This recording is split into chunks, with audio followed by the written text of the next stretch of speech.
Hey everyone, this is No Filter, a Nintendo podcast, and here's my review for Ultimate Chicken Horse for Nintendo Switch.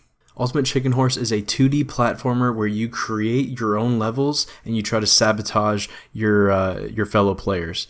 So essentially, it's more of a party game, if anything. It does have full online capability, which is great, especially for a person who will play mainly single player.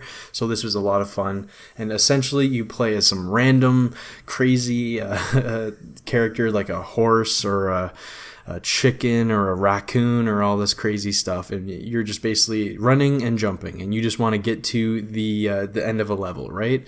However, that level will morph as you play, and it's not just morphing on its own. You and your fellow players will be morphing that world in order to either sabotage the other players or to better their route to get to the end. So there's always hazards in these levels, right? At first, it starts off, there's not much to hazard unless you just fall off platforms. You guys are racing to the finish. If you get to the finish first, you get points. If you just don't finish at all, you don't. If you do finish, you will get lesser points than whoever finished before you, kind of a thing, right? At the end of each round, it then changes because everyone gets to select a different item that they put into that world, into that level, right? So one item could be just a balloon that floats or something that could be used as a platform. Another one could be a moving axe that's swinging or something from a center point that you can place anywhere on that level, right? And if someone gets hit by that axe, they die. And so you might want to put that right in the middle of everything so everyone has to avoid it, right? However, if you put it there, that means you also have to be avoiding that, because if you die and you keep dying from these axes, then you can't go to the end of the level and you won't get points. Because again, you're accumulating points after each round. The more the person at the end of however many rounds will win, right?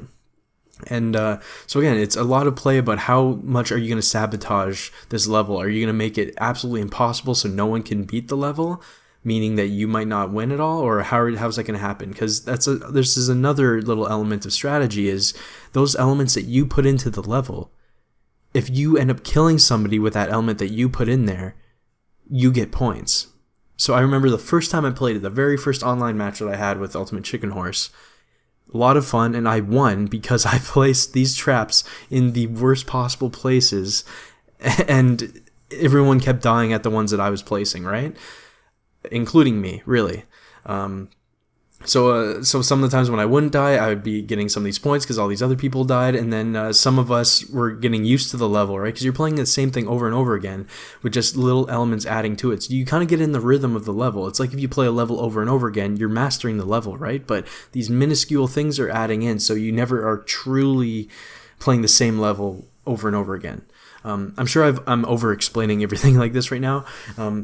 Again, it has this full online mode like that where you can play with just anybody. It's really great, a lot of fun. I played quite a few matches of it, and yeah, it's just a blast, man. Like, this is a party game. It's fantastic, and I was wondering why it was like a high in the eShop charts, but I think it's a known name. It must have been on Steam previously.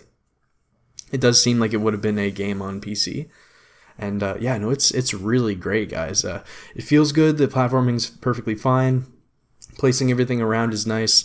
It's it's just a lot of fun, and just the fact that it's developing, and it's not, you're not just playing any, none of these levels are ever going to be the same. Everyone's always going to play something a little bit differently, and it just keeps the replay value up, right? So this is a game I could see people playing literally for years because it's just a really fun party game like that. So yeah, that's my review for Ultimate Chicken Horse for Nintendo Switch. Again, I absolutely love the idea. I think it's really fantastic and perfect for a party game, and heck, I enjoyed a lot of fun with it, just playing online single player as well with random players across the world. So yeah, a lot of fun. That's my review for Ultimate Chicken Horse. I want to thank again Clever Plays, the developer, for sending me a review code, and I want to see you all next time.